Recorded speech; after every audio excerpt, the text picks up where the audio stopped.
आप सभी का इस होप इन फेथ वचन और प्रार्थना की सेवा में आपका स्वागत है।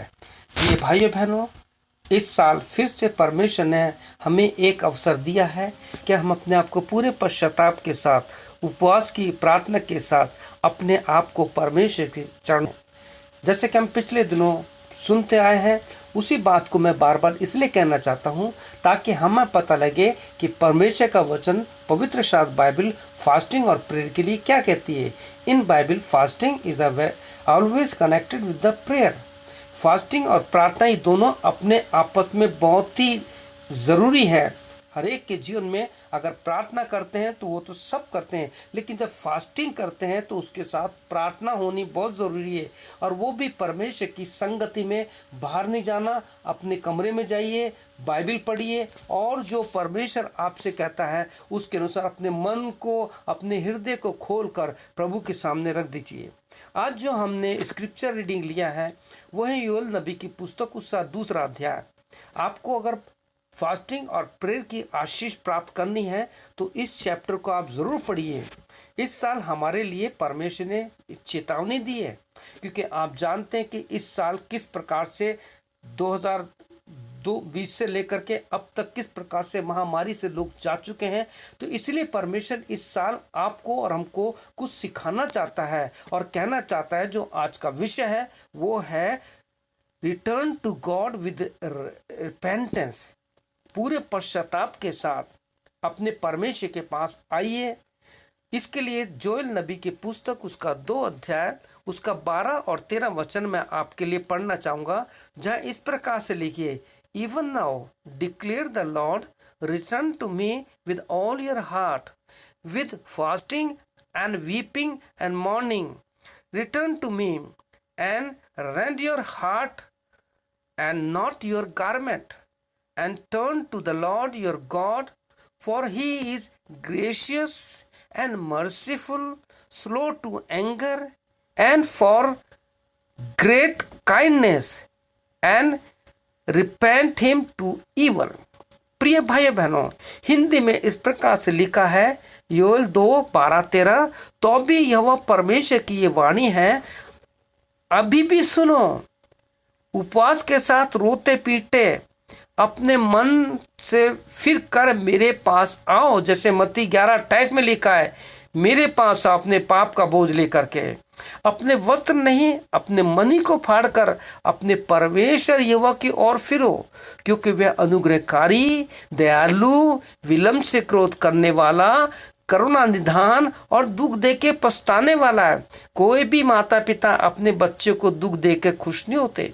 हमारा परमेश्वर एक अलशद्दाई है, उसके पास एक माँ का स्वभाव भी है, वो हमें दुख देकर पछताता है। इसलिए वो कहता है कि तुम पश्चाताप के साथ मेरे पास आओ। इन वचनों में हमें परमेश्वर के इस भाषा शैली को समझना बहुत ज़रूरी है।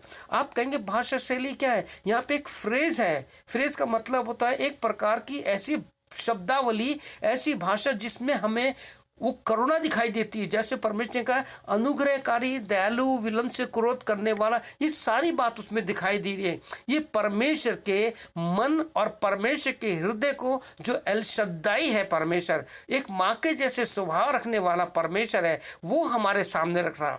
What a powerful phrase coming from the deep heart of our loving and almighty God. कितना प्यारा परमेश्वर है कि वो दिख दे के पछताने वाला है। वो पछताता है अपने बच्चों को दुख में देख करके। आपको पता है ना, ये एजकेल 18 चैप्टर पढ़ेंगे तो वहाँ लिखा है परमेश्वर पापी की मौत से खुश नहीं होता, दुख होता है। कितने ही लोग बिना आशा के पिछले 2 साल में इस दुनिया से चले गए हैं। This was the calling of repentance for the people to return to God's mercy and steadfast love.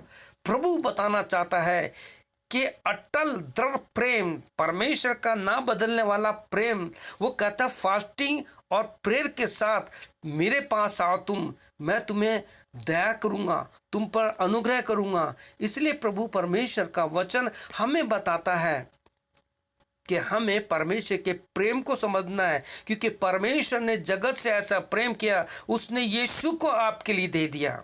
तो उसके साथ और कुछ क्यों ना देगा।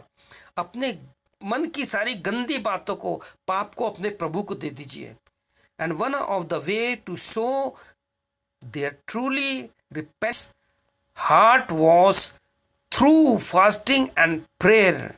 हमारे हृदय का जो सच्चाई है, सच्चा रिपेंटेंस है, पश्चाताप है, वो उपवास और प्रार्थना के द्वारा बताया जाता है। जैसे हमने योएल 2:12-13 में पढ़ा कि ओल्ड टेस्टामेंट में जो परमेश्वर कहता है, God was not asking for the act of fasting alone.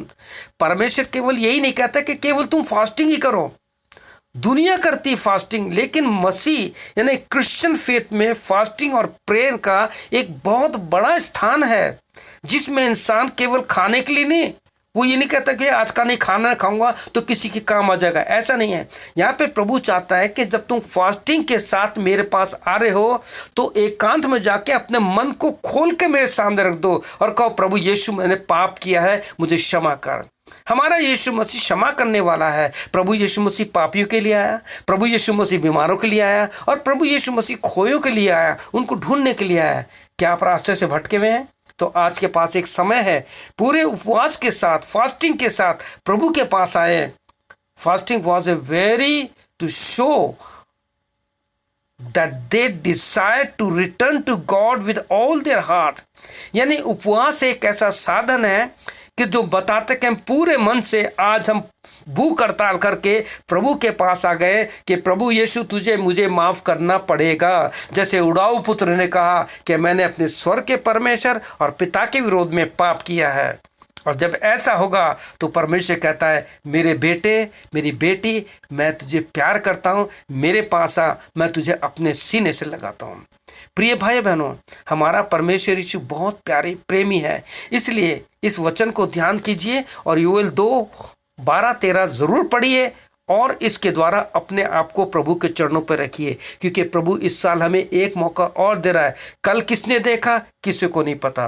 आज ही उपवास कीजिए, अपना नाम जीवन की पुस्तक में लिखाइए। प्रभु यीशु आपको आशीष दे। आइए हम प्रार्थना करते हैं।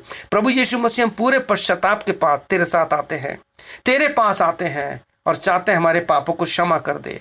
जितने भाई बहन लोग फास्टिंग के साथ पश्चाताप कर रहे हैं, जितने लोग तुझसे क्षमा मांग रहे हैं, तू उन्हें क्षमा कीजिए और उनके जीवन में प्रभु तू वास कीजिए। तूने कहा है कि मैं तुम में चलना फिरना चाहता हूँ। प्रभु यीशु अपने खून से हमें धो के पवित्र कीजिए। सारी महिमा तुझे देते हुए प्रार्थना यीशु मसीह के नाम से मांगते हैं, आमीन। अब हमारे प्रभु यीशु मसीह का अनुग्रह, पिता परमेश्वर का प्रेम, पवित्र आत्मा की सहभागिता हम सब को ईमानदार के साथ, जो उपवास के साथ, फास्टिंग के साथ पश्चाताप कर रहे हैं, उनके साथ प्रभु यीशु के आगमन तक बराबर बने रहे, आमीन। प्रभु यीशु आपको आशीष दे।